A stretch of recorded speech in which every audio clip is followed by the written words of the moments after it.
format Greekhammer event that's been going on. I'm looking forward to talking to these two and mainly listening to these two. How are you both? Tom, catch me up. How are you doing? Yeah, sure, good man. I've actually been in the mood to paint some stuff as well. So I've done some Imperial Guardsmen, including, well, I'm going to get started on Guardsman Marlborough after we've finished here, mate. So hopefully I can get another shelf sorted. I'm doing good. Ooh, amazing. And Neil, how are you, you gorgeous kitten-wearing monster? Getting better. I've been Sick. been at home, not been at work this week. Been sick. Maria's been sick. Dylan's been sick. It's been a snot-filled household for the past week. So no hobby progress. Just lots and lots of tissues being used. Oh, I'm glad you're feeling better. That's really important. Make sure you take care of yourself. Drink loads of water. Thank you everyone for joining us live, or if you're watching back on YouTube or listening to the podcast. Thank you loads and loads for supporting the show and generally for listening and tuning in. It's very cool. So this is week 3. This is week 3 of the World 40k World Team Championships, like analysis of some of the games that's going on. So this is the Greekhammer TTS event. So Neil, take us through everything about the event. Right, so the event is basically, it's run on TTS, obviously we can't play in reality. It's basically come about because a bunch of the ETC teams, WTC teams, were playing scrims against each other before and after Christmas as a way just to play games, hang out and practice. And so the Greeks and the French decided, actually this is really good, why don't we just run a full online event? So it's 32 teams of 8 playing online.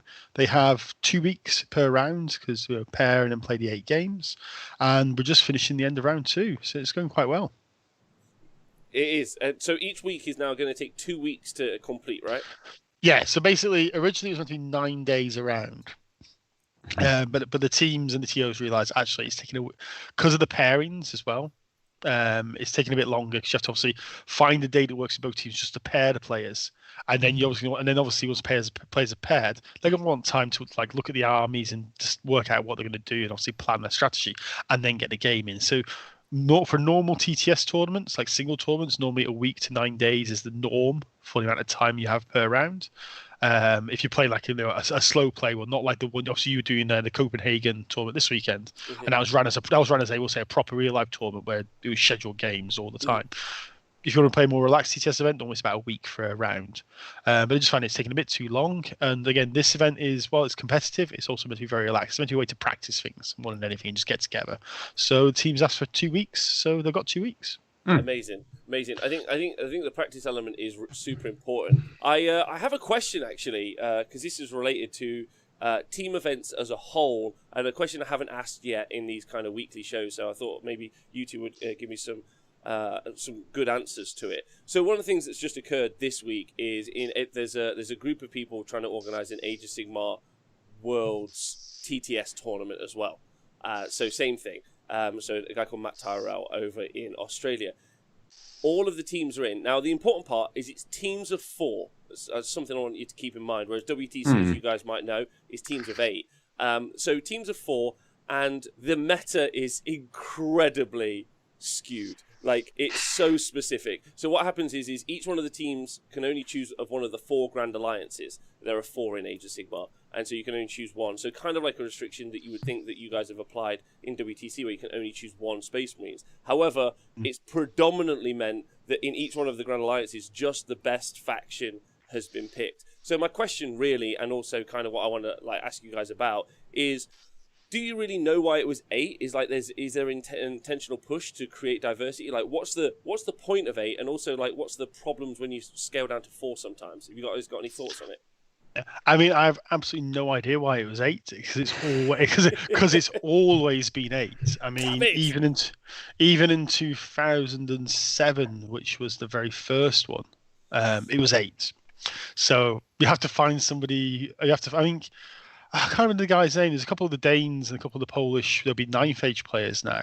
They were the guys that came up with the format. And they probably had a reason for it, no doubt. Maybe they just like the number 8. I don't know. Maybe they're all. Is it in China? 8's the lucky number or something? If only we had a Chinese team that would allow that to make sense in the context. But I mean, if you scale down, the issue is twofold. One is the army diversity tends to be a lot less. In Sweden we have the Swedish Team Champs. That's a 4-player event, and you see the same codexes, the same armies in all the competitive teams. There's very little deviation in that. And also when it comes to the pairings process is much less of an important factor. Because how you're pairing, you're basically there's obviously a limited amount of potential combinations, so you can balance your armies much better for what you expected the meta to be. So there can be a lot less mismatches. Yes, that's kind of what I was thinking. More importantly, because there is quite a lot of diversity in the different armies that we're seeing and the different teams that we see here. Tom, you've been through this process a lot, and I know you've got some thoughts on 4 versus 8 man. Have you got any feelings on this? Yeah, 4's really easy to pair for. It's so easy, dude. I've played so many 4-man team events. And I played one. I played in 2016 with a Southern England team, which it wasn't very good, I'm going to be honest. But we still didn't finish any lower than second in any event we attended. And that included Clash of Lions, which is the England team tournament. We attended the UK Team Championships run by Harry from Battlefield Birmingham. We came second at that one, I believe, as well.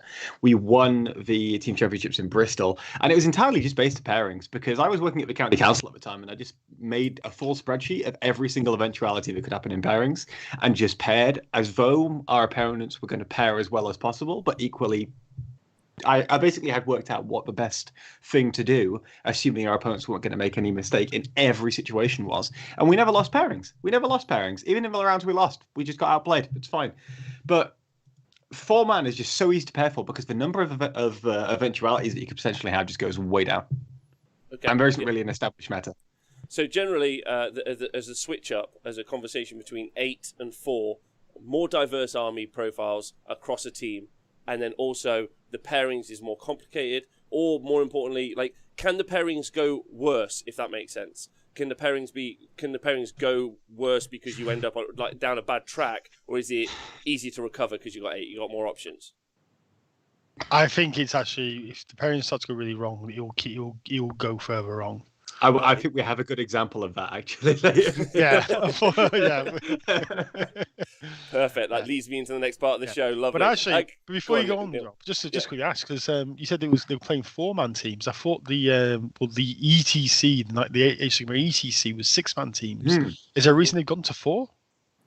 No. So the online AOS TTS Worlds isn't not relatable. Oh, it's the online one. Okay. Yeah, who knows who's in charge of what. I'm going to run the AOS World Championships in my garden at the end of Christmas. So don't worry about it. Who knows? It was just more of a conversation about the 8-man team format and the pairing process, because the pairing process is genuinely the USP of team formats anyway. And what I really wanted to dive down to was how interesting it was that it was 8-man teams. If there was a social contract, 12 was too much and a bit difficult, 8's more manageable, 3 is weird because there's just 2 mates and a weirdo with them. I just I just thought it was a really interesting question, and some different teams, different formats, different teams. Anyway, I just was interested. I know Tom's done a lot of 4-mans and he's done a lot of WTC format as well, so I was interested in the 4v8. That was all it was. And 8 players fit into 2 cars. Good Thanks, point, Tiffus. Typhus. Thank you. Appreciate you. That makes loads of sense. A 4 fit in 1 car. It all makes sense now, I understand. If we didn't have 8-man, we couldn't get Adam Ryland to the ETC ever. So, it's basically mandatory. Thanks to Innes Wilson for subscribing. Big love to you. Thanks for everyone joining us live. So, Neil, Tom, what pairing did you guys decide to look at from this round this week? Well, Neil, I'll answer. You picked it. You picked it. We decided to go for Team Canada versus Team Australia. Oh wow, some legends! Wow. Yeah. Okay, I'm gonna buckle up. Okay, this is exciting. No, I think before we start, there should be a caveat put in here because yes, there are legends. The Canadian team is the Canadian WTC team. This is their A team. This is the team that Chris Haynes would bring to Europe, to Austria this summer. Mm-hmm. And Chris has Chris has. Oh yeah, lots of the Falcon. Hey, thank you, Thank you for all the subs. Yeah, thanks Falcon for being here. I think actually his new favourite show. I think that's what he told me on Tuesday. Probably now. Everyone once he does. I'll get shouted out on Tuesday. Thanks so much, Falcon. Big love to you. You gorgeous man, Pete. Sorry, go on after you, Neil. You were saying. No. I just put context. I mean, Chris has publicly stated several times on the Can Hammer podcast that he wants to win the WTC. He's Really? won the Adepticon team tournament. He has been part of the winning team for the ATC once. He's won the Canadian one. As far as he's concerned, the only team tournament, big one in the world, he hasn't won is the WTC. And this is his thing. And it's to the point that the Canadian team have to have weekly mandatory Skype meetings. This is how serious they are taking it. Chris is there's no nonsense. I'm not saying he takes it more seriously than other teams, but it's just very much saying that he's very much pushing it hard. This is like, we need to win. They're there to win. They're not there to make it with numbers anymore, without any question. Unfortunately, the Australian team, on the other hand, is headed up by Simon, who was a previous ETC player. Famous for his shopping trolley with his streaming equipment. He wheel around to stream all his games. But they only have one current WTC player on their team. That's Liam Hackett. The rest of the team is ex Team Australia players or new guys who are looking to get into the team. Mm-hmm. So they're all, in Australia, they have a system where each state actually creates a team for the Australian team championships, and they play it state by state to see which best state is. So all the players who are playing for the team are state level players, but only one of them is a national level player. So there's a little disparity there in terms of experience. So just to add context onto how hard Team Canada are trying, I was kind of in the setup for when Canada screamed Scotland a couple of weeks ago. Now, not only did Canada practice with Scotland, they did practice games for the practice game. So when they knew what they were going to pair against it, when they were playing Scotland, they practiced their matchups that they were going to play in the scrim. Wow. That's how hard they're going. And I can respect the amount of effort and the amount of cat herding that has to go on to pull that off. That is insane, the culture that they've developed over there. Yeah, I would actually say that this is true, actually, Sigmar as well. It feels like Canada's coming out hard. We know that there's like a big, like you guys talk a lot about the different European teams, their different kind of characters and their natures. We know Australia for several years has been kicking it and coming hard and gunning it and making sure everyone pays attention to Australian Warhammer, be it 40k, be it fantasy, whatever the situation. Canada, have they really had much truck? Other than having a couple of meme players in their team. I mean, Chris when Chris played Warhammer, he was a big name. He was a very big name in Warhammer, and he basically switched from Warhammer when Age of Sigmar came out to 40k. He was a very big name, and obviously there is obviously Jim Vessel. Everyone who's into 40k knows Jim Vessel. But they are a solid team. On paper, a lot of these guys regularly. They are guys that go sort of like LVO. You'll expect them to win sort of 5 or 6 of the games. They are not pushover players. And I think they just they pay a lot of money to come over to Europe and play every year. Yeah. They're just tired of making up the numbers. They want to be a team that wins, just like the Australians. I like this. I like big Canada energy. Okay, and then big Australia energy. Going to come and take our trophy. I mean, I love them because they bribe me in there. They always pay all the referees off in maple syrup every year, so we all love them as refs. Yeah, they got Neil drunk last year so that he would card Simon. Yeah. Oh. Wow. Listen, as an English fellow, I'm just happy the Colonials are making some effort. That's all I'm going to say. Yeah, that's so. Like going into this matchup, knowing that the Canadians are doing loads and loads of prep, are we like confident in the Canadians, or this is like? Would you say previously that this is an equal footing matchup, or is one of them the big dog looking to take out the other? You got to say Canada's a favourite here, surely. Yeah, I would say Canada's a favourite. I mean, like you say, if this was the full Australian WTC team, then Australia's a favourite. Then you say the Australia's a favourite. Yeah. I said, Simon's not been able to get the full team together because obviously in Australia they can play games. So a lot of the big WTC players are just happy playing real games for 40k now instead of getting up at 2 a.m. or whatever to play TTS with people in Europe. So it's very much. I think Canada is the A team here. Yeah. Okay. All right. Should we talk about the pairings then? Should we talk about the pairings? Okay. Let's do it. Tom, there seems to be a lot of goss. It's not goss, it's just pain. Okay, pain. Yeah, wow. Tom has some issues with the. I have some strong opinions. Can you give me some TLDRs, or are we going to go straight into the first table? I'm giving you strong opinions based on the tables. All right, we're about to bring up. Let's go. Tom sent some very harsh words to some of the teams about their choices, and he hasn't got replies yet. I've gone round and got quotes from players about what the hell happened here. Okay, all right. It's coming up on the screen now for everyone to see. So let's talk about the defender and the two attackers. Tom, take us through it. The defender and two attackers. Absolutely no. So the first defender was a Canadian defender because they won the roll-off. Obviously, they go down at the same time, but we're doing this way around because Canada got to pick the first board. So we're doing it in order of who got to pick the board. So Canada defender with their Tyranid list. It is a standard big boys list. It's got 1 unit of Hive Guard, and then it's got a Gene Stealer Cult Patrol that you can use for things like scramblers and certain stratagems and what have you. And this was being played by a substitute. So normally this would be played by Devin from the not Devin. I forgot his name now. Dustin from the Stud or Scrub podcast. And he wasn't able to play due to family commitments, so they subbed in a player called Alex McDougall, and he was running this list. Then what happened was Australia attacked it with Raven Guard, which is their Marines list. It's an all-comers Raven Guard list. It's got like 1 unit of Vanguard veterans. It's got 1 unit of Blade Guard veterans. It's got 1 unit of aggressors, that kind of thing. It's actually got 2 units of Vanguards, but yeah.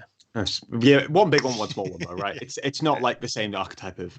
No. They've not gone all in on the Vanguard. Yeah, they haven't gone all in. It's like 1, 1, 1, 1, 1, different units doing different things. And then you've got a Necron Silver Wall. So by that I mean you've got lots of Necron warriors in there, and then that's backed up by Lich Guard and Silent King. So can I just throw straight out my emotional reaction? Yeah. Tyranids in the team composition anyway. Eek. That's what I'll say. Eek. Okay. Yeah. Okay. And then following up as the first defender, having only been through this process for the past 2 weeks, feels like first defenders are always strong. They've got some power behind them, like they're an issue for your opponent, something that can claw back some points. It feels like the Tyranid list has got some inherent weaknesses straight off the bat. As a defender, it feels weird. Am I wrong? Is that like a wrong take? Oh, clearly, Rob, you have not played. You've not heard of the Dimacherons or the Barbed Heradules, because that's the inclusion of Forge World, the WCC has put Tyranids right up there, and they are in most armies. Tyranid armies in most teams' lists now because of two models. Number one is Dimacheron, which is a gigantic lictor which can basically sprint up the board in turn 1, chop everything to pieces. It has feel no pain. It regains wounds as it kills things. It's just an absolute nightmare to deal with. It ignores terrain. Value. It's amazing value. And then the Barbed Herodule is just a massive shooty. It's like a giant souped up shooty Carnifex. They just nuke stuff. Okay, all right. So yeah. So wrong is the answer, Rob. Good. Nice. I mean, to be fair, Dunstan's only brought 2 Dimacherons. Most lists are running 3 of these things. Okay. Tom, do you feel like that's a good first defender then? Neil's put pretty well. I feel like I haven't actually analysed all 8 of the matchups for the Tyranids, but if this one worked out quite well, I'm assuming that it's quite good in most of these lists because of what the Australians put into it, right? Okay. So the Australians put up Raven Guard and Necrons, and the Australian Captain Simon said that he put up Marines and Necrons because the Tyranids were a good matchup for both, and both had reds, as in bad matchups that would annoy them later on in the pairings if you got to like the last 4 or the Hook or Champion matchups. And what's ended up happening here is the Canadians picked the Marines for the Harlequins, not the Harlequins. I keep thinking about Harlequins because we've got Dimacherons, which are basically big Harlequins. Very big Harlequins. Very big Harlequins. They basically picked the Tyranids to play against the Raven Guard. And Simon believed that happened because they didn't want the later armies in the pairings for the Canadians to play against the Raven Guard list because it's devastating. I then went and did some research on this matchup. And I spoke to Innes, because Innes is a very accomplished Tyranid player. He's played a lot of Tyranids. And he's also known for his White Scars. And now White Scars aren't Raven Guard. They share a lot of similarities with melee-style Marines. And therefore, you can he's quite good to talk to about this specific matchup. And I see him in the chat. According to Innes, Nids beat melee Marines almost every time. And ranged Marines are a bit different. And so this is the first problem I have with the pairings, in that I feel like Simon might have got some incorrect information, because he thinks that this is a good matchup for the Marines, put the Marines into this. Innes, independently, thinks that this is a bad matchup for the Marines. And the Canadians obviously think this is good. Yeah. Yeah, you've got Dimacherons who are going to fly in turn 1. Yeah. they're backed up by the Swarm Lord and another close combat Hive Tyrant. So you've got 4 serious combat threats there. Yeah. Backing it up, you've got the Hive Guard, you've got the Barbed Herodial, obviously getting Symbio Stormed. So you've got really reliable shooting there as well. And then you've got, I'm quite enjoyable, you've obviously got the 4-armed Emperor attachment there. Jackal Alphas does can obviously snipe a character a little bit, but obviously the main thing is there you'll be able to deny that crucial strat at the crucial time. Yeah, and as Worms has already pointed out in the chat, even if you get first turn with Raven Guard, you've still got a blip in there as well, which gives you some room to maneuver if you deploy corners. So it's really kind of annoying for the Raven Guard to deal with. The second issue I have going into this is I'm not actually a fan of a Raven Guard list for this format. And the reason why is I don't think it's extreme enough. I think what's happened is he's put individual units in there to deal with this in case he runs into this. When in reality, in team events, there is no if you run into this. You create it. Yeah. And hi, Scary in the chat, by the way. The vice captain of Canada is in here having a browse. Hello. So, also some just a quick other things in the chat. All the Northern Irish boys are very excited about playing. I think they're playing the Canadians next round. And bringing it to are they? Or they're bringing the Aussies. I think they might be scrimming. I wouldn't be surprised. We've actually got a scrim even sorted as well. Everyone's getting at it now. Even Wales are scrimming now. It's insane. Never seen anything like it. Wales doesn't play the game though, so it's fine. That's not a problem. So I feel like the only person who thinks that this goes well for Raven Guard is the Australian team. So I feel for Simon here because I think he's been fed some incorrect information. I totally agree with that. Do we want to say what the score was, Neil? Yeah, we can say it was a 20-0. Wow. To a first defender as well. The first defender took 20 points. Wow. Mate, which is devastating. So not only is a first defender taking 20 points, Marines, which are one of your top 3 books, are gone. Yeah. You've got nothing. You were banking on this list. You said, Tyranids are taking this off the board because they don't want to play it with anything else. That's a big swing, man. That's a big swing. So already that's catastrophic. Yeah, that's crazy. That's crazy. It's so interesting to see that in because obviously, do you think it could just be the underestimation, just like me at the start, the underestimation of Tyranids? 100%. Hey, 100%. The Diamacaron has a 54-inch charge range. Wow. He charged the chaplain turn 1. Wow. Okay. So there was definitely a bit of disrespect going towards the Tyranids here. Well, you won't make that mistake again, and that's what practice is. I mean, you won't have an opportunity if you get banged out 20-0 taking on the first defender. Okay, interesting. Devastating start there. Canada just mopping up the Marine list, taking max points. Okay, Australia. Let's get some focus. In the next. The next matchup, one will be please. better, Rob. The next one is going to be better. Okay, good. Australia. They got Sisters of Battle in as defenders, right? So they put the Sisters of Battle in as defender. It is a Valorous Heart Battalion, so it's a little bit more defensive Sisters, and it's got some Dominions in it, and it's also got the Bloody Rose of Pencha, which you see in pretty much every Sisters list. The Canadians decided to attack it with Drakari and Death Guard. Also, sorry, a little aside there. The pilot for this list is Josh McGowan. He is he's the only current WTC player in this team. Okay. So he's one of the top ranked players in Australia. Was that not Liam Hackett? Sorry. Was Liam in this as well? I thought you said Liam was in the team. Oh, well, Josh is in it. So there's 2 players in there. Josh I don't know. Josh McGowan's there. He's the guy who came to a lot of fame before Christmas with his AdMech list, bringing back the breach spam. Yeah. He's that guy. Yeah. So this was attacked by Scary, who's in the chat, and his Drakari. That was an MSU kind of Drakari list with 30 racks, no venoms. And it was also attacked by Death Guard. And Death Guard notoriously bad for Sisters because you managed to completely ignore the Repentia for your -1 damage. Very, very tricky for you to deal with. It's kind of a brick when you've got a couple of trading vehicles in there. So specifically, you have 2 Defilers in this list because Jim's weird. Yeah, I was going to say, I don't understand the Defiler choices. Yeah, I hate the Defilers either. Same points as Playverse Brawlers. Mate, everyone don't let Nick from Thursday Show here. You're ragging on Defilers. He loves them. He thinks that they got all the power. Everyone I spoke. I didn't even hear Nick say that, but I spoke to everybody. Everyone I've spoken to about Jim's list, apart from Jim, hates the Defilers. So we've got 2 Defilers, 2 Fetid Blood Drones, which are very, very good. So the reasoning behind this defense was that Simon did something really good. The Australian captain, he'd done 4 practice pairings the previous day, which I love. I love the idea of doing practice pairings because it's basically just a way of simulating out how the pairings are going to go. And he came to the conclusion that their best results came when you put sisters up first. So that's why he's done this. The other option was Tyranids, and that's why the first defender Tyranids wasn't a surprise for him with the Canadians putting that down.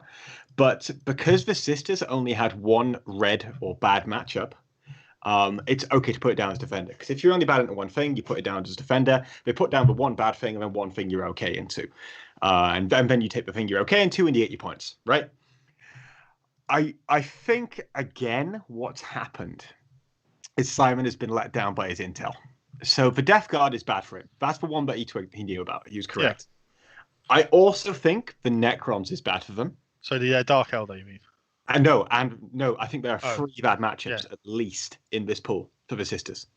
I think you don't want to hit Death Guard, you don't want to hit Necrons, and I don't think you want to hit Drakari. Now, I had a chat with Scary earlier, and Scary was saying he thinks this is 10-10, but it can go bad and swing, and that's when he mops up and gets loads of points. There's also I don't want to derail your point, Tom. No, I want you to carry on with it, but it's also like you're also in a unique situation where you're playing probably one of the most practiced Drakari players in the world. Yeah, like you are talking about someone who knows the book he plays in and out, the units he plays in and out, and is so mobile and conscious about that game. Oh, yeah. So you feel like player skill upticks that army to some degree, right? I think so, and at the same time as well, Sisters are really strong because they trade very well. Dark Eldar also trade very well. Really well. This list, Scary is bringing just. I mean, what? There's so many units, and it goes with 2 pages. This army list. So. It's triple patrol. It's triple patrol. It's triple patrol.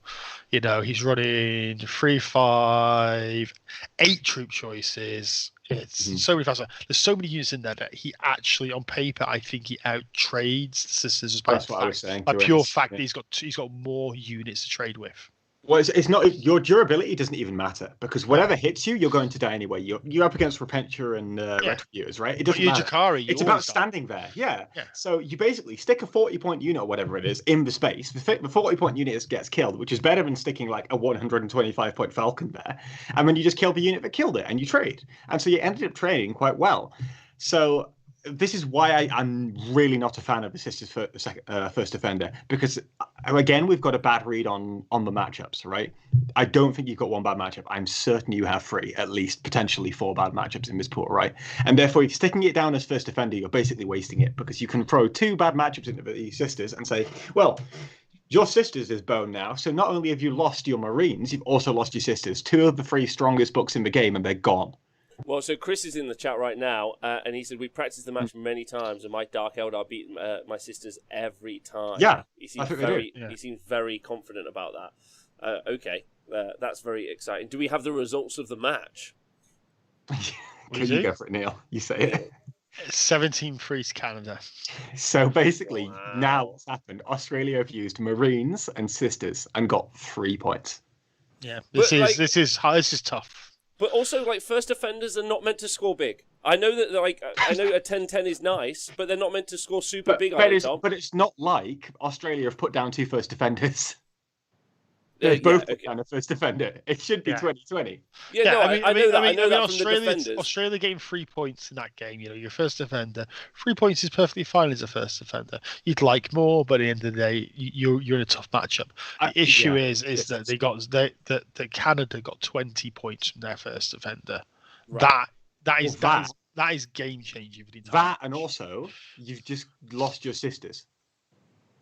Yeah. You've lost what you're talking about. You've lost Marines and sisters in a big, 2 big heavy swingers that you want to score in big 20-0s later, for clawing some points back early. Yeah, because I think it's some of the very interesting, really, really interesting. All right, let's go to the next round. Here. Yeah. So second defender in for Australia, Grey Knights. Tom, you're a big fan of these. Neil, how did you feel about this matchup and this defender? Just pulling it up now. So it's Grey Knight. So the Grey Knight list was, Chaplain, Librarian, Draco, Strikes, Terminates, Paladins. It's a double pretty brick. much. It's pretty much it's double brick. Double purification squad instead of lots of purifiers is probably the only difference from what you see right now in the meta. So it's solid. You got the Terminator brick and a Paladin brick supported by all the characters and all the other units buff and shoot. It's a good solid defender list. Obviously, Grey Knights inherently have the issue of a Border Witch. So if you compare this against a list that doesn't have a Psyker, you get helping that you obviously as an attacker, then you get one of your secondaries banked in for you straight away. So there is that issue. And then Canada attacked with White Scars and Sisters. So this is exactly what Tom's saying. White Scars and Sisters are two of the three big heavy lists in the game right now. They're going to get you the big points. You're also having left them till later. Now that Canada can bully Australia with two big hitters, right? Yeah, and they're like, you got to take a tough match out of two. That's tough. It's not even just that though, because the Grey Knights want to push up the board, use the heavy terrain, astral aim, mini defensive buffs to just walk up the board and clear stuff, right? Against White Scars and Sisters, who are happy to brawl you in the center of the board, you can't do that. Yeah. So basically, it devolves down to, here's my Paladins, here's my Terminators. I am going to fight you in the center of the board in close proximity, and who's going to win? Now, I think taking the Sisters is probably slightly better for you, because at least then you can try and pick things off, deny range. You can use 6-inch extra range on your Stormbolts to get 30-inch range, stay out range of those Repentia, sit middle, push forwards, pick things off. Maybe you get 12 points if you're lucky. The Vanguard spam from the White Scars, it's 30 Vanguard vets, mate. They don't care about your -1 to wound. 5 Assault Centurions to back mate, you don't even need to worry about the Assault Centurions. They're never in there, but we could just take them out the game. It won't matter. You don't worry. Like, your -1 to wound does nothing, because you re-roll into wound with your 40-odd attacks anyway with White Scars. Your -1 damage strat doesn't work in melee, so you just 2 wounds and your Paladin's dead. You've only got a 3+ invulnerable save. Like, that matters when you're rolling 30 of them. Like, you just lose the trades. So you've taken your Grey Knight army that wants to do a certain thing, and you just lobbed it in the middle of the field, and then it's been given the option of 2 things that don't let it do the thing that you need it to do. But so is this where the conversation that we had, like, before looking at the pairings, where, like, okay, I've seen where it's gone wrong in the first defenders for both teams, and now I'm seeing it go really wrong now, because now he's bullying, like, so Canada are bullying into Australia, and they're just it's gonna get. I think we're at a point here. Well, what do you put down? I think you have to bust someone. Yeah. In Defender 2. Yeah, but busting somebody's only Defender 1. But you're now having to throw your Defender 2 under the bus as well. Yeah, and it's like Tom says. I mean, if anyone, Sisters control the midboard just so well. White Scars happy to go to the Grey Knights. It's just it's a lose regardless there. And it's like, but credit to him, he got points. He's a defender, so he got points out of the game. So you didn't get completely zeroed. But again, it's just tough because you're making the options easier for your opponents by putting that kind of list down in terms of Grey Knights and saying, do you have 2 armies that want to control the board as well as Grey Knights? Oh, you do. Okay. Now this is a problem.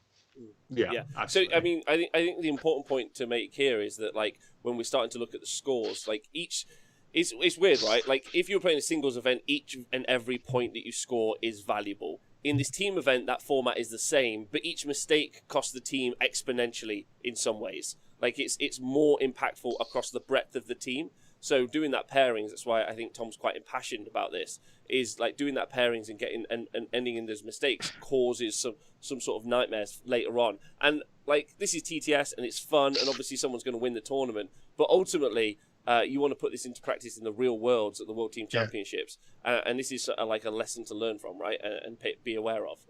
Absolutely. I mean, Canada are a very well-oiled machine, and they are demonstrating why all the prep pays off. It's very intense. It's scary. Yeah. To be honest. Yeah. So the score from that, the result was 17-3 to Canada. 17-3. Okay. So 3 points still, but yeah. Mm-hmm. Yeah. It's pretty rough. All right. So Canada's second defender here, Imperial Knights. Yeah. So this is where they're actually using their AdMech. Rather than taking an AdMech list, they're putting it in Eric's list for him. So I've called it the Oakham list because it's full of Warglaives. And then we've got an AdMech Cerberus Raiders Outriders detachment, which has 3 units of 5 Cerberus Raiders, which are great for screening. That was then attacked with the Harlequins and the Necron Silver Wall. And the Canadians picked up the Harlequins and lobbed it on table 4. Yeah. Okay, they picked up the Harlequins. Why do you think they picked up the Harlequins? No clue. I'm not actually that familiar with that matchup. Eric seems to think that he could have got better points than he did here, but I think that's a good result. Because you've tied down the I think the way this panned out, we'll tell you what's got at the end. The way this panned out, Eric's tied down the Harlequins, and he has got respectable points out of it as well. Yeah. The Harlequins are strong against because he's got obviously the fusion boats, hasn't he? The Harlequin player. So obviously the Harlequins have got what 6 fusion boats. They're going to be able to kill the Warglaives, Armigers, but there is 11 of them. That's a lot. That's a lot of small knights to get through in a game. And then you've got the Cerberus Raiders are going to be screening out really effectively and blocking off parts of the board. It's just a question of time. Do the Harlequins have enough time? I don't think they do. Mm-hmm. They don't have enough time to deal with all those little knights. And also keep them safe from all the return fire. I think that's also fairly important as well. Duplicity Paint in the chat. Big shout out to Jim. Says Harleys are good against a lot, so nice to take them out earlier. Not forgetting this is only second defender. And another note here. Yeah, go on. Sorry, very quickly, Rob. One of the reasons why you put down Imperial Knights Defender, and it's one of the things that we experienced when I was playing for Canada because the boards were raids, was that you need to pick your board. So especially when there's lots of ruins around, picking board is really, really useful. So if you drop yourself down as a defender, you can then just pick whatever board you want. So you can pick table 8 and just walk around as much as you want. You're not really hindered by the terrain as well as your opponent. Yeah. Okay. Interesting. It's amazing. Chris is in the chat. He said Eric actually overperformed slightly. Eric's in the chat too. Yeah. Yeah. And big shout out to Eric as well. It's wild. It's wild to me that people like Chris and some of the other players are able to that accurately call a score between these different factions, right? Like it's impressive. Is my point. Did you say Chris said that Eric overperformed? Yeah. I thought Eric overperformed too, but Eric's in my DMs telling me that he underperformed. Cocky bastard. Chris clearly not respecting Eric as much as Eric respects Eric. So what was the result? Neil? It was 12-8 to Australia. So, you'd expect as a defender, you'd expect to lose the game as a defender. The fact that Eric's got 8 points out of that matchup is absolutely really great. Yeah, really, really good. Really good. He didn't get hit turn 1 though, which is good. Okay. Right, so going into the next table 4, and Canada's third defender. Round 3, ding ding. Yeah, round. Yeah, let's go. They're putting their death guard. Let's not make jokes about the units. And then what are they up against? So Australia attacked with their own death guard because we love mirrors. I respect. Were there defilers in that list? No, they took defilers out and put plague burst crawlers in. So like you should do. It was far better. And then they also attacked with the Chaos Soup. Now, the Chaos Soup, firstly, I couldn't really sum this one up in a sentence because, firstly, I don't think you're going to see too much more of it. And secondly, there was far too much shit in this list for me to keep track of it, okay? So I've called it Decimators with Keepers in MSU. So you've got 2 Exalted Keepers of Secrets, you've got 3 Decimators, and you've got a bunch of random shit floating around inside the list. So basically, you have Death Guard, the durable Nurgle Marines, against Decimators and Keepers, the durable big demons and mortal engines. Mortal wound engines and big demons and a disco lord, which is basically a big demon. Do you know what this also meant, Neil? What? One of our graphs got an update. What happened? You know how we didn't have any of a certain score in the graph last week? At the 10s. You're gonna have to let the audience in, Tom. Otherwise, it's really nebulous as a conversation. So last week we looked at the results, the point spread from round 1 last week in terms of the results, and one of the interesting things was there was not a single 10-10 draw in the entirety of round 1. So that's out of, what would it be? What's that? 256 players. Yeah, so it's like 170 something. Yeah, 128 games. 128 games, not a single draw. Mhm. What Tom is alluding to is that this game was a 10-10 draw. So the keepers were held off. One of the more devastating lists I thought in these matchups. I would have thought that the keepers would have done a very good job of getting in there, but I guess Death Guard have got like some pretty strong melee components in of themselves, right? Yeah. Absolutely. I mean, it's things like, just pick out. This Death Guard list is what I think is probably the better version of Death Guard list, in that he's gone heavy in for the Death Shrouds. Death Shrouds, I think, are just absolutely amazing. They're insane. They're insane. And what's it? It's the Biologist Purifier. When you combo with that for the amount of mortal wounds you stop. You can't charge them, and then there's the other guy that basically let them pump out tons of mortal wounds as well. Oh, Jim saying in the chat he played for a draw. He always plays for a draw. Come on. There you go. That's his excuse, is it? Yeah. But I mean, this Rory Argent's list. This is a list that very similar to something that me and Brad Chester have been chatting about a lot. It's like we're working out a list for him, and Death Shrouds just they're more expensive than the Blightlord Tournament, so they just do so much more. They're just so much stronger in every way. They can hit hard and they can cut through chaff really quickly. And then, it's the cavalry really quickly too. Apparently, holy shit! Yeah, it's the Biologist Purifier. This guy here, you can basically buff one of the units to start pumping out mortal wounds. And when you can do little attacks. You can do so many of them. Your mortal wound output's horrific, and you just chop through all the big demons with that. Okay, all right, sweet. Chris also in the chat saying it's also Jim, and Jim gets points. Can't argue with that. Yeah, just sits there. Yeah, 10-10. 10-10. That's pretty good. Now we get into the meat and taters, where I think this is where the pairings earlier really start to shine, right? Yeah. Australia's. I hate this bit too. Why don't you like it? So the third defender for Australia is the Necron Silver Wall that we were talking about earlier, right? And then Canada attack it with their own Necrons and the Harlequins, right? So their Necrons is triple Catan with a Nightbringer and Ghost Arcs, right? Triple Catan. I've just heard about that on the news. You saw it on Reddit 5 months late. It's a good team list. And then Harlequins, which is double jet bike units and Yvray. And the Australians pick to play the mirror match. I say mirror match in the loosest term because it's not quite a mirror match. It's just double Necrons. So earlier we were talking about the Grey Knights and how they ended up picking a matchup which actually exposed what they didn't want to do. It forced them to do something they didn't want to do. They wanted to brawl in the center, and they picked an army that would beat them in a brawl in the center, right? This is similar.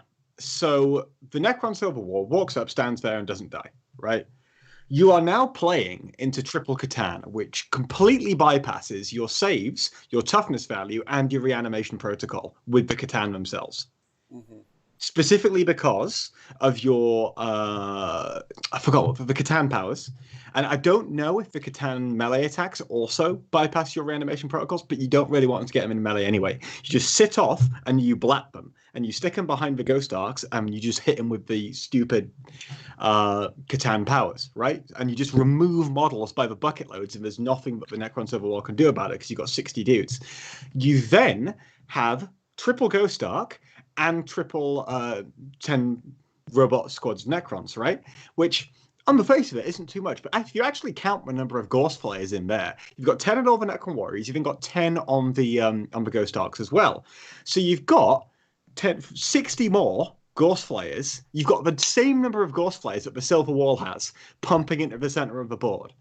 That thing is not plus the resilience of them actually being inside Ghost Arcs rather than individual warriors. Dude, it doesn't even matter about the resilience because the Silver Tide just sits there and you kill it.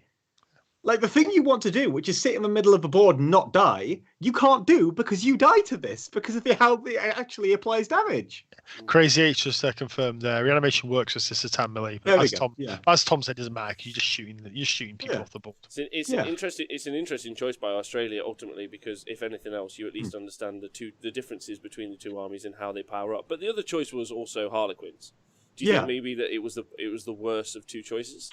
I think Harlequins is bad for you too. I don't think you want to hit that either. But that's why it's now an issue from earlier in the pairings. You could have had Grey Knights down here. You could have had Sisters down here. Okay. Instead, you've got this list, but now can't play either of the lists that are remaining. Interesting. So a loss earlier on in the pairings creates a real problem here, and again, Canada bullying into Australia. Oh, mate, Canada completely bossed his pairings. They've ever sent to Scary. Canada's pairings job in this was insane. They did a really good job. Yeah. Okay. They were punishing them in every round. And also, just a little caveat as well. This specific Harlequin list is really good as a Silver Tide. This is not the fusion boat list that you normally see. This is I call this the French Harlequin list because the first time I saw people piloting was the French. It's the it's the 6 units of 10 Harlequin players on foot. It's the troop master. It's your brain. This army is about going into hordes and shredding horde units. So for context, just let the audience in. You fight once with the Harlequin. So you go in charge. You declare charge against 2 things, but you only pile into 1. You kill it. You then pile out towards the nearest transport because the stratagem allows you to do that. Then you use the other stratagem to double fight, pile into the second unit, and do all your attacks into that. So you just wipe 2 big units. So 40 Necrons just dead. Wow. Okay. All right. Interesting. And so then, how did the actual match end up? The final score was Necrons 17-3 to Canada. They got 3 points out of it, which is impressive. So as Tom said, the Satan blapped. Yeah, they did it. Yeah. So the Catan did really well into them. That's pretty strong. 17-3 at this stage is starting to get a bit rough. Ultimately. And I just want to make clear with the Australian pairings, I don't think it's an issue with it's difficult to attribute this to Simon because he's working with incorrect information, right? Yeah. So basically, his players have told him one thing, like, "Oh, I've only got 1 bad matchup. If you put me here, I'll win," and then they haven't returned, right? And so it's just an issue of not understanding the matchups. Yeah, that's all it is. Which is very different to how Chris is running his ship. And Chris understands the matchup. Chris understands the matchup, and he doesn't even trust his players. That's clearly in the chat. Which I'm enjoying.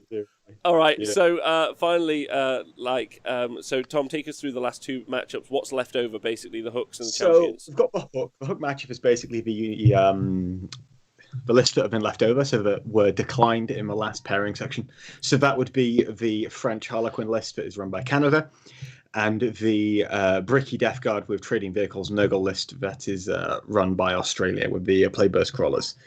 And Australia get to pick the table for this one. So it's difficult to really tell from this one because I don't think the Harlequins can really. What do you think, Neil? I'm really not familiar with this matchup, so I'm trying to. I mean, I've only played against New Death Guard. I think the thing is, there's a lot of Harlequins.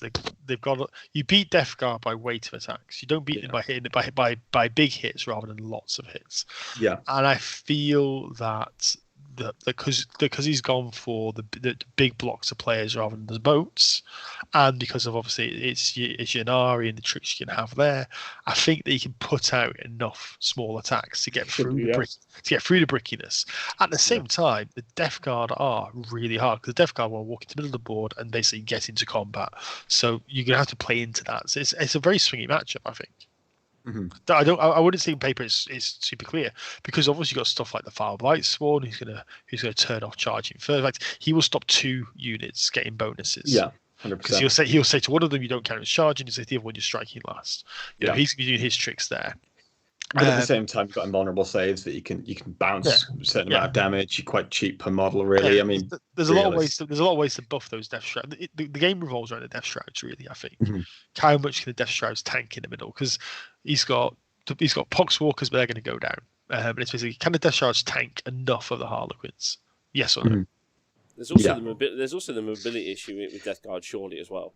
Like the ability for Harlequins to pivot on the board and roll flanks is like super important. Like, and they can just, I feel they can just trade better because they can be in different places when they need to be.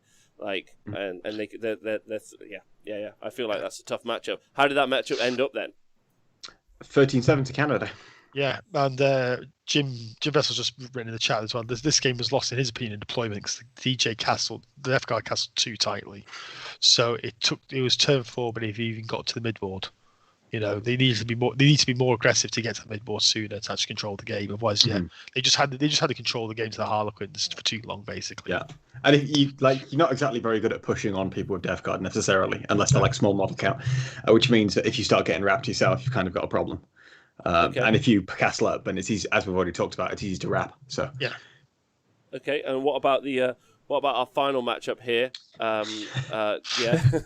So we actually haven't seen either of these listed pairings at all yet, by the way. No, I think we did. I think the sister, I think Canada's sisters, when Chris was put into the mix. Was he put in round 2? Actually, I think he might have been. It might have been, but it's a captain versus captain. It is, yeah. Is it? So it's Chris with his sisters. He's got lots and lots of heavy bolters in this list, remember rightly. He's got the heavy bolter immolators, which is a bit different. Against Simon's Tyranids, which is the list that's rocking Tyranid warriors in the troop slots, if I remember rightly. Yeah, and he's got double hive guard. Yeah, and triple American. Those units that Rob has never heard about. Yeah. Not heard of them. I've read all about them on Reddit today. I'll have you know. Reddit didn't know what they were half an hour ago, mate. Yeah, Chris is running quote unquote a standard sisters list, triple Repentia, triple Retributor with multi-melt. So actually one of these are heavy flamers. I say the interesting thing is the heavy bolters, like triple immolated heavy bolters, but otherwise it's pretty much what you expect to see. Yeah, he doesn't have like the Zephyrim. His Repentia units are a little bit smaller than usual, but then he's got a couple of extra toys as well. So he's got the kind of standard stuff, and then he's just gone for different luxury items compared to everybody else. Yeah. Interesting. So what was the result? Do we know?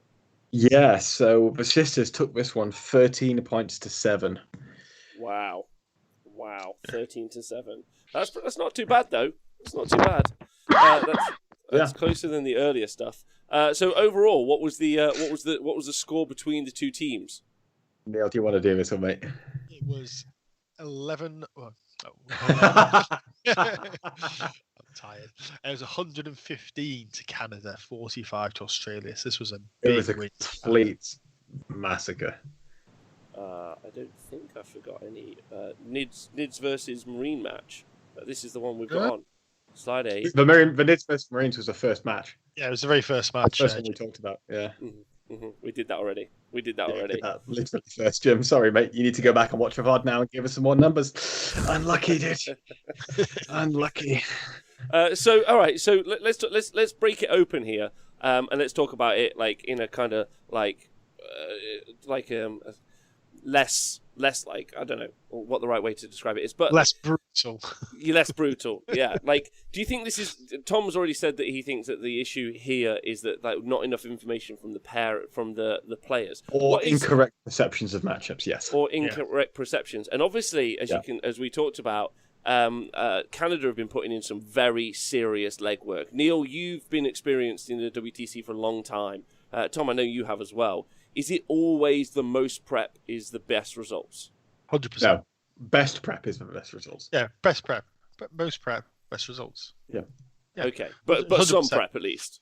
You've got to do prep. You can't not do prep. I mean, I remember when I was playing, obviously Scottish captain, the frustrations of when you sat down against the opposing team's pairings, and you're like, I'm going to put you into that match there, and then the guy will put you says, oh, it's a really bad match. It's like, why did you put down as a good match? You know, or it's like I didn't realize, I didn't think about it. You know, it is a chore. You know, as a player, you are going to be going through 200 plus lists, and you're going to be looking at, and you can also think about all the different connotations of these lists. You know, not just is it a good match or not, but maybe it's a good match in certain scenarios, not in other scenarios. So you're going through all those possible connotations, and it is a lot of work. But if you skimp on it, it shows straight away. Yeah, 100%. It does. The cracks show, and you know this is it. Like Simon is into 3 ETCs. He knows what he's doing. He's in TTC 4. He's very analytical. When he goes to TTC, when he was at the ETCs, he was actually recording all his games. He was doing a lot of recording and doing a lot of like post match analysis, both on the pairings and on the games. So he knows what he's talking about. It's what is it? It's Godhammer Gaming. This is YouTube. Might be good to get on if that's the kind of thing at some point. If it's good at analytical stuff. Yeah, he's very, very analytical. But if he's not being fed the correct information, if you put the wrong data into the calculator, you're going to get the wrong result. And that's not saying that the Australians haven't prepped properly, but at the very least their perceptions of what the games would say that are not good enough. Yeah, they might have prepped, they might have done all the prep correctly, but they don't understand how the games are going to go. Then it doesn't matter. Yeah, well, if you don't understand how the games are going to go, then how can you say that you've prepped properly, right? Yeah. Like, well, but you could just be based on wrong information. So my question to you guys is like, and also to everyone listening at home, like, because I imagine there's no one right listening to this who's like, no, I'm going to set up a new team today. But like, if you're going to do team pairings as a process, have you guys done some talk about this already? Have you guys talked about how would you start to go about gathering the data to be able to analyze this amount of data and information in the future? Like, what would you be doing if someone called you up, Neil, and was like, "We're going to give you £1 million. You're now in charge of this team, like, and the pairings process, like, at an event." How are you going to go about tackling that problem? Well, first, you've just got your players to invest in the time. I mean, a good example is, obviously, I talk lots to the Swedes. Someone say I've involved the Swedish guys here. And, like Daniel, like the Swedish captain, has played over 100 games of Nightfed already. Yeah. 100%. Like he has a requirement that his players are playing at least one WTC level practice game a week, at least, preferably more. We do regular sort of like meetups, maybe like 3 guys will meet up and do play games and play. You don't need to play. You play games maybe only term 2 or 3, because by then you know how the games are going. You reset, you replay, and you reset. You play all different missions. Right. So I was at practice weekend last month, and it's my custodies. So I'm playing against Daniel's Harlequins. It's like, we play this game, this is how it's gone, let's talk about it. Okay, do you want to reset and do it again? You want to do that? And then play against Jimmy's Death Guard, same thing. The game goes so far, like, should we reset and do it again and play a different mission? So just repping, because the only way you can, as the guy at top doing the pairings, can do it properly is having the right information.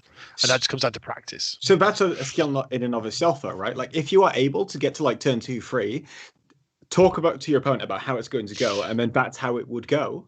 Learning how to see how it's going to go, you can then take it 2 steps further back and look at a matchup without even playing it and say, I know how this is going to go. I can play it to confirm my suspicions. It's not confirmation bias. It's about playing someone good with that faction, seeing if you are right. I can look at Grey Knights versus White Scars and tell you that is going to be bad for the Grey Knights without even looking at the score.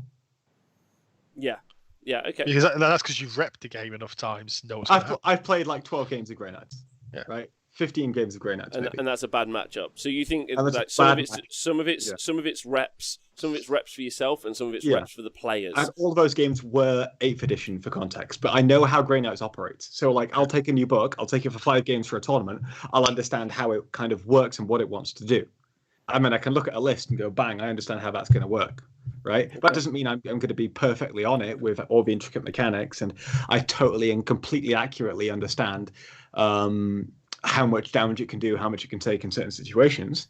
But I can understand entirely what that list is going to do, for Grey Knight specifically, how it wants to play the game, and understand how White Scars wants to play the game and how they interact. It's you can just watch games and get that.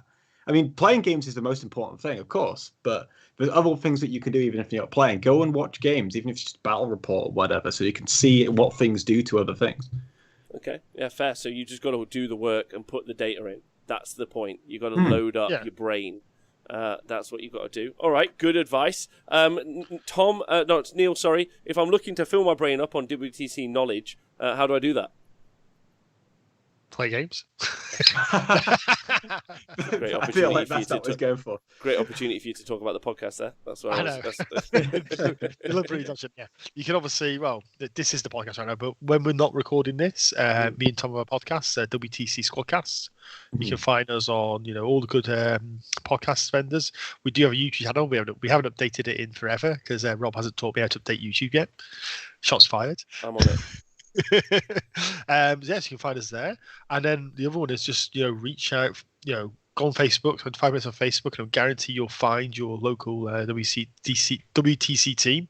Reach out to them, get involved. Please do. I'd be very excited to hear about the training regime Chris has got going on. That's the thing of this conversation so far, and having gone through this pairing process and understanding Canada's coming hard for the world. I want to hear about that. Like, I want to know what that process is, because I think that's genuinely interesting. How does he put that together? What's happening? I want to know that because that sounds fascinating. Like, how do you start prepping a professional national team to play on the world stage in 40k? I want to know what that process is. I know there are other teams, of course, who are going through that same process, and there are other coaches, but when you see some dominant pairing like this, you kind of want to go, cool, what magic are you working? What effort is being put in? And it's going to be interesting to hear about that. So hopefully we'll hear about more of that more in the future, right? Yeah, well, maybe we'll just try and get him on. That's the easy one. Perfect. Let's do that. You could maybe get him on when I'm in Ukraine. I'm unavailable. Oh, lovely. There you go. Let's do that. Okay. When are you in Ukraine, Neil? In Ukraine, when am I going again? It's just so everyone knows when you're not here, so they know to tune in. It is true. So I'm basically, was it the Easter weekend is when I won't be available for recording. Probably won't be available for recording. All right. Well, this has been fascinating. I think, like, actually, as part of a series, if you go back and listen to the other two, a fascinating like tableau of how you go through this pairing process, which I think is ultimately the USP here. And I think also a couple of little standout points that we talked about previously as well. We talked about Jim and Scary being notable players, not only with their factions, just as players. Scary with his faction. That's not to say he can't play as other factions. That's not what I'm saying. I can say that he doesn't.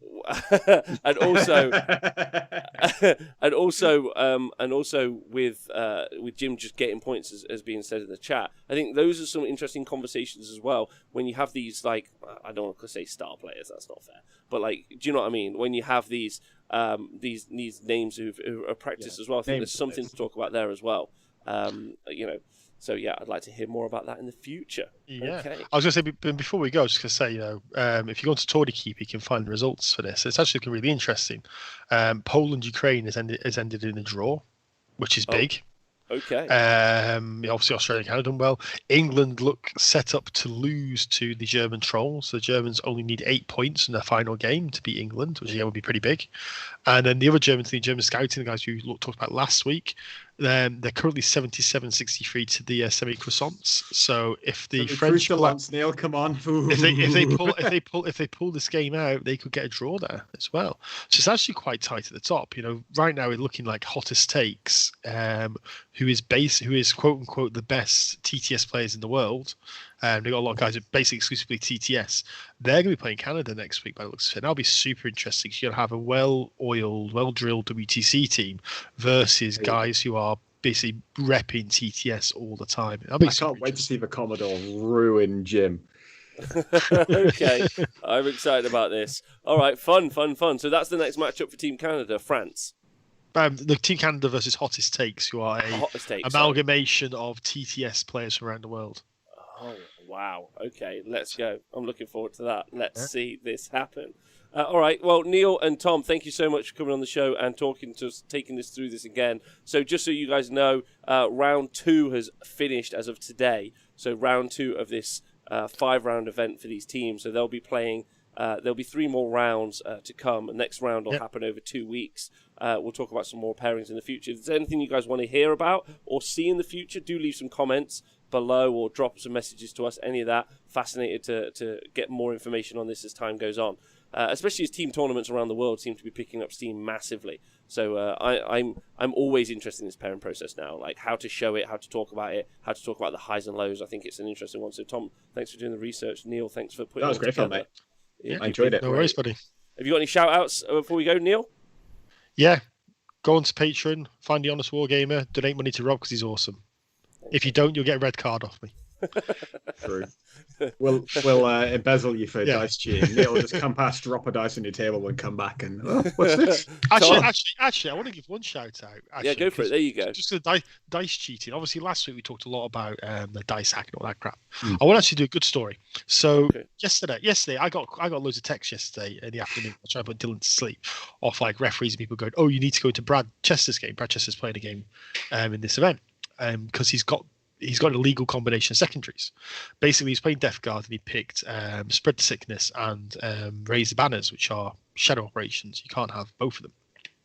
So, okay, I'll everyone else was unavailable, so I went in, dial into the game. Hello, guys. And they all obviously know the minute I dial in, something's wrong. I basically said to Brad, like, look, Brad, this is what you've done. And it was the very start of turn 2, and they hadn't scored anything yet. I said, Brad, this is what you've done. So you need to decide which one of these 2 secondaries you're not going to score at all. Like, you're going to get 0 points for these secondaries. That's the fairest way to do it. Mm-hmm. And Brad goes, no, it's not. The fairest way to do it is that I mirror my opponent's secondaries. And he did that. He mirrored his opponent's secondaries, which were totally terrible secondaries for him. Had no relation to the secondaries he initially picked either. He's playing against a shooty ad mech army, and he's got Death Guard. And he went, no, I have to mirror. If I've done this, it's on me. I'm mirroring my opponent's secondaries. Even his opponent was like, you don't have to do that, mate. If you do that, you're going to lose the game. You're basically kicking yourself out of the game. Brad being Brad, because he is the gentleman. He's like, no, this is how it has to be done. He still won the game. So karma to Brad. That suppose that after he did that, this guy's dice just shut off, and They did on turn 2. yeah, they I was completely watching shut that off. game. And karma just shone down, and Brad went, That's the right way to do things. You're a gentleman, and you're going to win this game because of that." So good sportsmanship gets rewarded. Oh, congratulations! That's lovely. It's like those goodwill stories are something we need to hear more and more. That's excellent. So big shout out to Brad there. Brilliant. Love that. Like, it's super nice. And also something you've got to TOing is an interesting kind of thing, and judging like you do often. So being the fair man in the room, Neil. Good job there in producing like a good result. You know. So Tom, any shout outs before we go? No. Okay, perfect. really would lift the show if you gave me one time. Like that's meant to be the end. Sorry, a shout out to Gozzy, my bad. Okay, all right. Well, that'll do. There you go. How does that work? Thank you to everyone who's tuned in live. You're all brilliant. Thanks for doing so. Thanks to Neil and Tom. Do join us again at 7:30 next Sunday. If you join us in the chat, you can drop loads of messages and let us know why we're wrong about the pairings. You guys are great. Thank you to Scrivo. That's my shout out for doing all the artwork. You're great. Love you all. Take care. Have a nice day.